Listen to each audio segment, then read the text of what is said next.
اس سلسلہ اجتماعات کے اعتبار سے الوداعی تحفہ ہوگا۔ اب میں آغاز کر رہا ہوں۔ پہلی بات، اس سبب میں 3 باتیں مجھے کہنی ہیں۔ سب سے پہلی بات یہ کہ زندگی کی سب سے بڑی حقیقت موت ہے۔ ہم بھلائے رکھتے ہیں، اپنے ذہن سے اسے دور رکھتے ہیں، لیکن واقعہ یہ ہے کہ زندگی کی سب سے بڑی حقیقت موت ہے۔ خدا کے منکر پیدا ہوئے ہیں، لیکن موت کا انکار کرنے والا تو کوئی پیدا نہیں ہوا۔ اس لیے میں نے آیت آپ کو سنائی، کل نفس ذائقۃ الموت،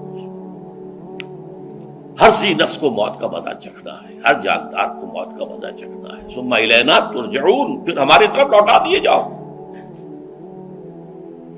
تو زندگی کی سب سے اہم حقیقت موت، اور موت کے بعد رجوع اللہ،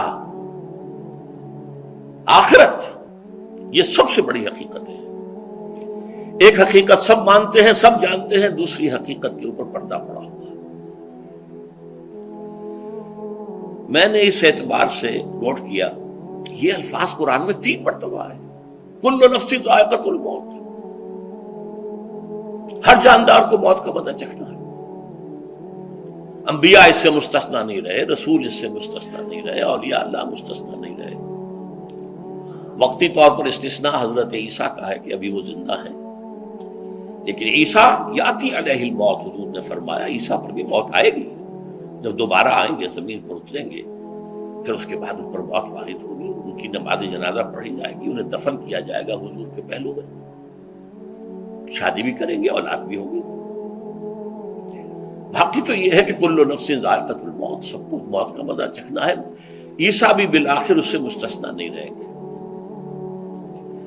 بلکہ قرآن میں ایک جگہ کہا گیا ہے أَفَإِن مِتَّ فَهُمُ الْخَالِدُونَ،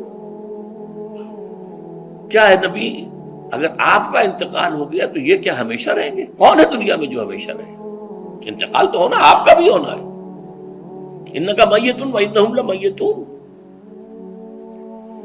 یہ تو مختصر ترین الفاظ تھے۔ اس سے آگے بڑھیے، سورہ انبیاء میں فرمایا کل نفس ذائقۃ الموت وَنَبْلُوكُمْ بِالشَّرِّ وَالْخَيْرِ فِتْنَةً وَإِلَيْنَا تُرْجَعُونَ، ہر جاندار کو موت کا مزہ چکھنا ہے، اور اس سے پہلے پہلے ہم تمہیں آزماتے رہیں گے، خیر کے ذریعے بھی، بھلائی دے کر، صحت دے کر، دولت دے کر، اولاد دے کر، شہرت دے کر، اور برائی کے ذریعے سے بھی، تنگ دستی دے کر، بے عزتی دے کر، اہانت دے کر، ذلت دے کر۔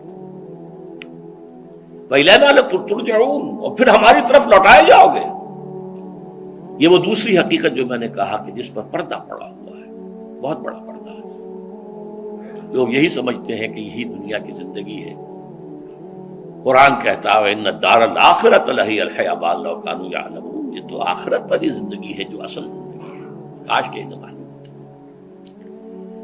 اس سے بھی زیادہ تفصیل سے یہ آل عمران میں آئی آیت، كُلُّ نَفْسٍ ذَائِقَةُ الْمَوْتِ وَإِنَّمَا تُوَفَّوْنَ أُجُورَكُمْ يَوْمَ الْقِيَامَةِ، ہر جاندار کو موت کا مزہ چکھنا ہے، اور پھر تمہیں پورا پورا تمہارا اجر اور بدلہ دے دیا جائے گا قیامت کے دن۔ فَمَنْ زُحْزِحَ عَنِ النَّارِ وَأُدْخِلَ الْجَنَّةَ فَقَدْ فَازَ، جو کوئی آگ سے بچا لیا گیا اور جنت میں داخل کر دیا گیا وہ تو کامیاب ہو گیا۔ اللہم ربنا اجعلنا منہم، اللہم ربنا اجعلنا منہم، اللہم ربنا اجعلنا منہم۔ وَمَا الْحَيَاةُ الدُّنْيَا إِلَّا مَتَاعُ الْغُرُورِ، اور دنیا کی زندگی تو سوائے دھوکے کے سامان کے اور کچھ نہیں ہے۔ دھوکہ کس معنی میں؟ یہ تمہیں اصل زندگی سے غافل کر دیتی ہے۔ تم کہیں سفر پر جا رہے تھے، تمہارا کہیں گھر تھا، تمہیں واپس آنا تھا، تم راستے ہی میں کسی دلچسپی میں ایسے مگن ہوئے کہ گھر بار سب بھول گئے۔ یہ تو تمہارا عارضی سا سفر تھا، تم نے اسی کو اپنی منزل بنا لیا، اپنا ٹھکانہ بنا لیا، تو دھوکہ دیا اس نے تمہیں۔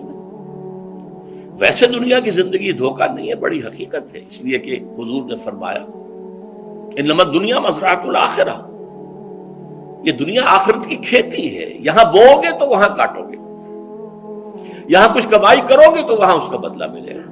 اس اعتبار سے دنیا بہت بڑی حقیقت ہے، ایک ایک لمحہ بہت بڑی قیمتی شے ہے، لیکن اگر یہ دنیا تمہیں آخرت سے غافل کر دے تو اس سے بڑا دھوکے باز ہو کوئی نہیں۔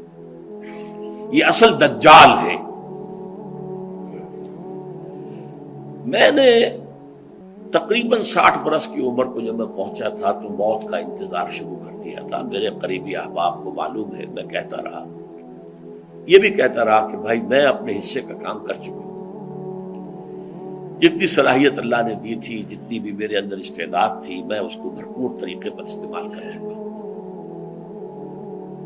دم واپسی برسر راہ ہے عزیز و اب اللہ ہی اللہ ہے، یہ میرا معاملہ رہا ہے 60 برس کی عمر سے۔ اس کے بعد اللہ نے مزید 14 برس دیے ہیں، یہ نافلۃ لک کے درجے میں کہتا ہوں، اس کا اللہ کا عطیہ خصوصی ہے، نفل ہے، ہمیشہ کہتا رہا ہوں۔ مسنون زندگی تو 61 برس ہے ہمارے حساب سے۔ علامہ اقبال کے بارے میں سنا ہے کہ رویا کرتے تھے کہیں میری عمر حضور کی عمر سے زیادہ نہ ہو جائے، وہ 6 مہینے کم ہی رہی ہے حضور کی عمر سے۔ جو حضور کی عمر تھی وہی حضرت ابو بکر کی، وہی حضرت عمر کی، وہی حضرت علی کی۔ ہاں، حضرت عثمان 82 برس کے ہوئے ماشاءاللہ۔ پھر یہاں کے مجددین میں سے وہی عمر حضرت شیخ احمد سرہندی کی، وہی شاہ ولی اللہ دہلوی کی۔ ہاں، شیخ عبدالحق محدث دہلوی رحمۃ اللہ علیہ 82 برس کی عمر۔ لیکن یہ میں کہا کرتا تھا مسنون عمر تو 61 برس ہے، جسے ہم 63 کہتے ہیں، وہ اصل میں ہمارے حساب سے 61 بنتا ہے۔ وہ 63 قمری ہے، جو 9 دن کم ہے، قمری سال جو ہے وہ شمسی سال سے۔ بہرحال میں اس وقت سے منتظر تھا، لیکن جو بھی وقت اللہ نے دیا ہے، اللہ کا شکر ہے، وہ مفید کاموں میں لگا ہے۔ ان میں خاص طور پر میں سمجھتا ہوں کہ اللہ کا مجھ پر سب سے بڑا احسان، اور مجھے پر نہیں، بہت بڑے پیمانے پر لوگوں پر جو احسان ہوا ہے، وہ میرا 1998 کا دورہ ترجمہ قرآن ہے جو کراچی میں ہوا تھا۔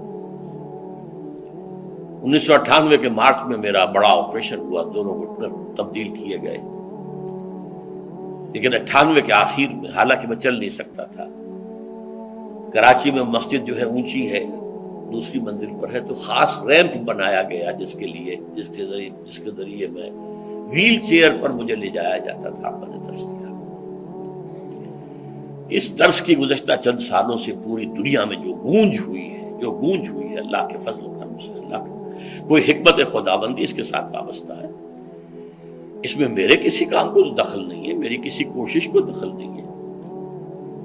میں نے تو جو درس میں دیتا آ رہا تھا سن 85 سے، دورہ ترجمہ قرآن، البتہ یہ بات ضرور ہے کہ میں نے محسوس کیا تھا کہ سن 98 کے اس درس میں دورہ ترجمہ قرآن کے مجھے خصوصی انشراح حاصل تھا۔ میری ساری گفتگو کا حاصل کیا ہے؟ دیکھیے، نظریاتی تحریکوں کا تعلق اشخاص سے نہیں ہوتا، ٹھیک ہے، کوئی اس کا داعی ہوتا ہے، کوئی اس کا مؤسس ہو جاتا ہے، کوئی اس کا آغاز کرنے والا ہوتا ہے، لیکن نظریاتی تحریک افراد سے وابستہ نہیں ہوتی۔ افراد آتے چلے جاتے ہیں اپنا اپنا حصے کا کام کر کے، جس کو جتنا مقدر ہے، جتنی اللہ تعالیٰ کی طرف سے توفیق ہے، وہ اپنا کام کرے گا، چلا جائے گا۔ یہ چمن یوں ہی رہے گا اور ہزاروں جانور اپنی اپنی بولیاں سب بول کر اڑ جائیں گے۔ مبارک ہیں وہ لوگ جنہیں قرآن کی بولی بولنا نصیب ہو جائے۔ وَإِنْ يَحْسَبُ أَنِّي مِنْهُمْ، مجھے گمان ہے، اللہ کا فضل ہے کہ میں ان میں سے ہوں، میں نے قرآن کی بولی بولی ہے، اور قرآن مجید کو جیسا کہ وہ ہے، ایز اٹ از، اپنے کو مذمومہ خیالات، اپنے کوئی ذہن سے زائدہ نظریات کو میں نے اس میں دخل نہیں۔